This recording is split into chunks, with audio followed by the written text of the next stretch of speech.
रात में जोरों की बारिश के साथ आसमान में बिजली कड़क रही थी। भोलू एक और गांव से आया जो ट्रेन न मिलने पर गांव में कहीं रात गुजारने की जगह देख रहा था। उसको दूर से एक मंदिर के अंदर से रोशनी दिखाई दी। शुक्र है भगवान का, कहीं तो रोशनी की झलक मिली। इस बारिश में भीगने से अच्छा है मैं आज रात वहीं रुक जाऊं। ये बोलकर भोलू मंदिर के अंदर चला जाता है। भाई, ये मौसम तो जैसे जान लेने पर उतारू है। रास्ता तो कब का खो चुका हूँ। सोचा अगर आप लोग इजाजत दें तो आज की रात यहीं रुक जाऊं। सुबह होते ही निकल जाऊंगा, किसी को तकलीफा नहीं दूंगा। सबसे उम्र दराज दुबले पतले राम प्रसाद बोले।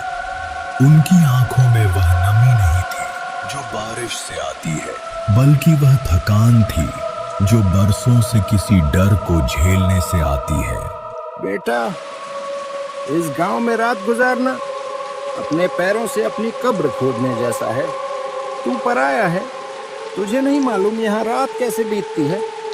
हम तो आदत डाल चुके हैं, दरवाजे बंद करना, लालटेन बुझा देना, अपने बच्चों को खिड़की के पास तक न जाने देना।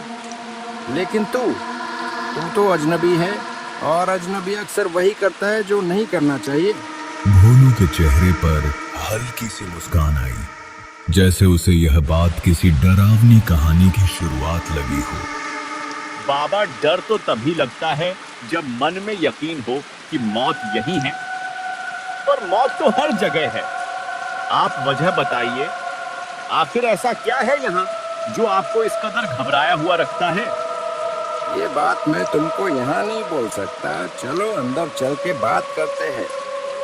वो सारे मंदिर के अंदर वाले कमरे में आकर बैठ जाते हैं। चाचा बोलो, अब क्या बात है?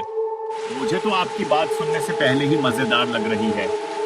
गोपी ने ठंडी सांस छोड़ी। उसकी आंखें इधर उधर भटक रही थी, मानो कहीं कोई सुन रहा हो। वजह वही है जिसका नाम लेना भी अशुभ है।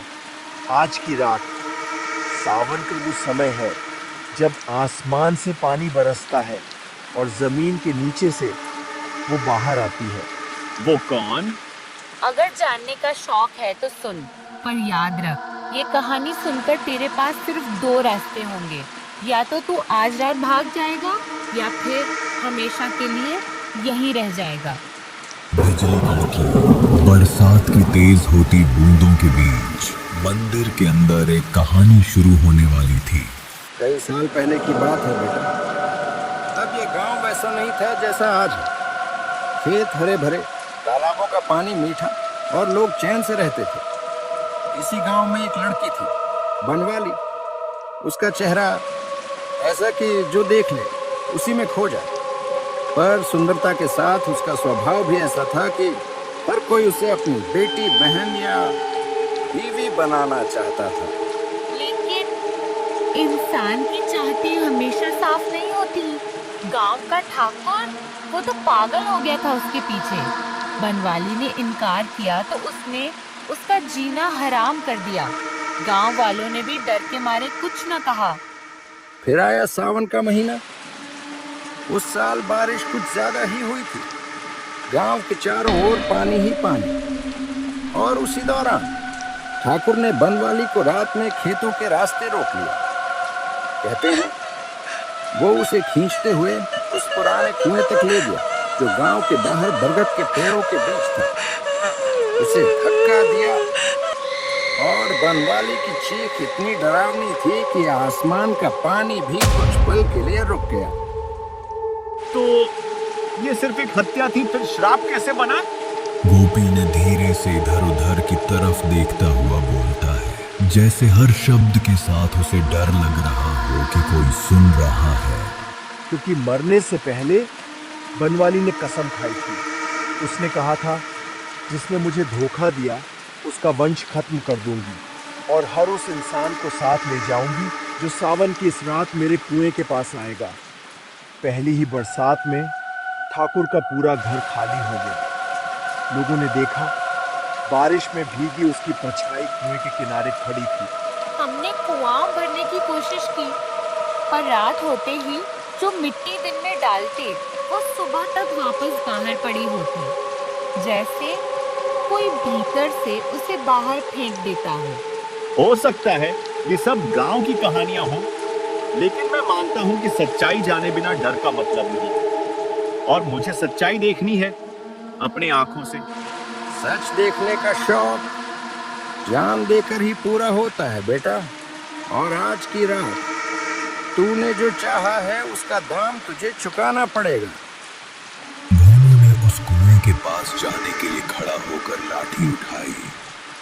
उसकी आंखों में जिज्ञासा और चेहरों पर उसके लिए चिंता का मिश्रण साफ नजर आ रहा था। तू ये गलती मत कर बेटा। बरसात में वो कुआं किसी इंसान की जगह नहीं।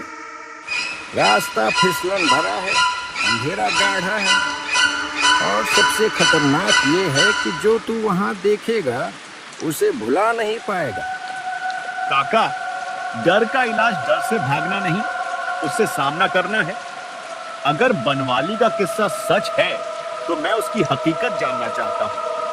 अगर झूठ है तो आप सबको यकीन दिलाऊंगा कि आप बेवजह डरते हैं। बरसाती रात ने उसे तुरंत अपने अंधेरे आगोश में ले लिया। भोलू कुएं की दिशा की ओर जाने लगा। कुएं की दिशा में जाने वाली पगडंडी कीचड़ से लथपथ थी और हर कदम पर अजीब सी सिसकियों जैसी आवाज आ रही थी। वो चाचा और वो गोलू तो कुछ ज्यादा ही डर रहा था। पता नहीं इस गांव में इतने डरपोक लोग ही रहते हैं। हमारे गांव में तो भूत भी लोगों से डरते हैं। दूर से वो पुराना कुआं अब साफ दिखने लगा था। बरगद के झूलते जटाए जैसे किसी बूढ़े राक्षस के हाथ हों जो अपने शिकार को लपेटने के इंतजार में हो। भोलू कुएं के पास पहुंच जाता है। बस एक नजर देखना है क्या वो चाचा की बात सच थी या नहीं। सच्चाई जाननी है, फिर वापस। दूर से आया है, बिना मिले ही चला जाएगा। तू जो भी है सामने आ। ये नाम तुझे कैसे पता? मुझे मुड़ कर देख भोलू, तुझे देखना था मुझे, अब देख ले। भोलू पीछे मुड़ता है तो उसे एक औरत का साया दिखता है। लाल आंखें, बिखरे बाल, लाल साड़ी में। उसे देखकर भोलू घबरा जाता है। करीब आकर लौटना चाहता है भोलू। तेरे जैसे लोग तो सालों बाद मिलते हैं। तेरे अंदर का डर मुझे पुकार रहा है। मैं सच देखने आया हूँ, डरने नहीं। तू कौन है और इस कुएं का राज क्या है? राज, ये कुआं, ये बरगद, ये बरसात सब मेरा हिस्सा है। कभी मैं भी तेरी तरह जिंदा थी, पर इसी गांव वालों ने मुझे इस कुएं में बांध दिया, क्योंकि मैंने वो देखा था जो देखना मना था। अब हर सावन की रात मैं किसी न किसी को साथ ले जाती हूँ। मैं तेरे खेल का हिस्सा नहीं बनूंगा। अचानक कुएं में से हाथ निकले और भोलू की ओर बढ़े। भोलू उनको डंडे से मारने लगा। भोलू वहां से भागने लगता है। अब बारिश पहले से ज्यादा भयानक हो रही थी। बचाओ बचाओ, राम प्रसाद चाचा, गोलू बचाओ मुझे। मैं अभी मरना नहीं चाहता। मुझे उन सब की बात मान लेनी चाहिए थी। तभी बनवाली उसके सामने आ जाती है। भोलू वहीं रुक जाता है। अब तेरा भागने का कोई फायदा नहीं। घंटी की आवाज सुन के पीछे देखने वाला आज तक यहाँ से जिंदा वापस नहीं जा पाया है। मुझे जाने दे, मैं तो बस यहाँ पर सच्चाई का पता लगाने आया था। मैं तो तुम्हारी कहानी सुनने आया था। तुझे मेरी कहानी सुननी है? तुझे बताया नहीं किसी ने कि यहाँ आने का मतलब मौत को गले लगाना।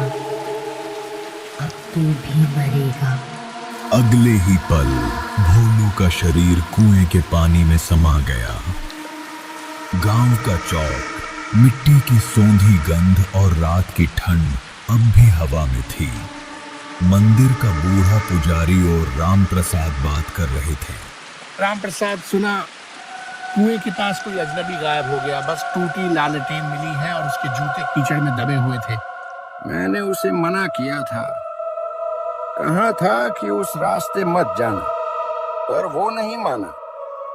अब वो वही है जहां बाकी सब हैं। बाकी सब? किसकी बात कर रहा है तू? बरसात का कुआं किसी को लौटने नहीं